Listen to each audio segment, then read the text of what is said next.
Films have come such a long way since their conception.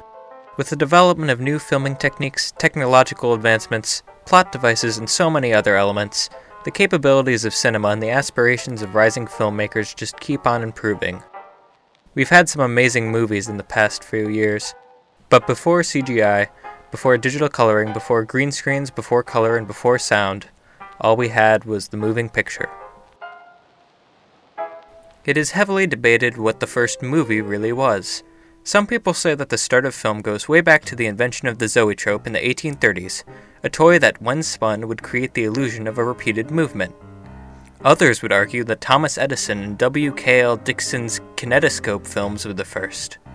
Another early example that came out around the same time is La Sorte de Lucien Lumière et Léon, which depicted employees leaving Louis Lumiere's factory through the use of his cinematograph. While Edison and Dixon's invention allowed one person at a time to view their creations, Lumiere's camera could project films onto surfaces for audiences to see.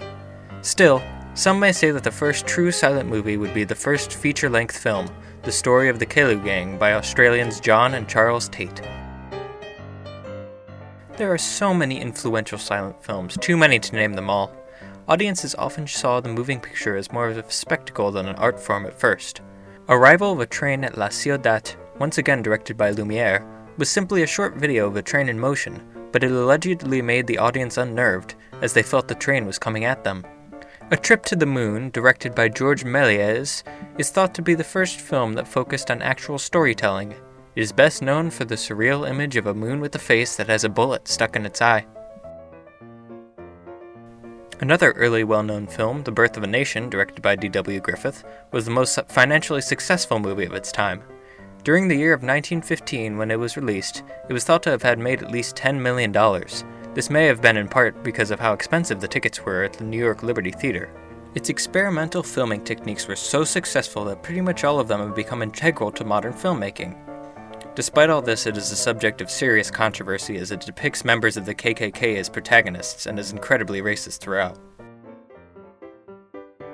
As the silent film era progressed, all sorts of celebrities and influential subjects popped up. Charlie Chaplin and Buster Keaton, for example, were two incredibly popular slapstick comedians, Buster Keaton being best known for the insanely dangerous stunts that he performed. Films like Nosferatu terrified audiences, while later silent films like Ben-Hur or Metropolis were visual and narrative marvels.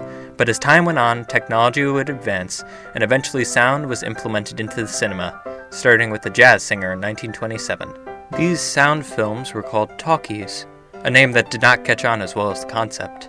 Many filmmakers of that time tried to cautiously adapt, using sound when only necessary, but most would eventually get the hang of it and make more dialogue-heavy movies like Charlie Chaplin did with The Great Dictator.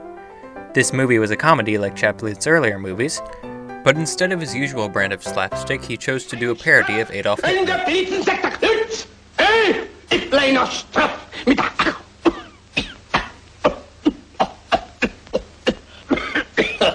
Nowadays, silent films aren't really made.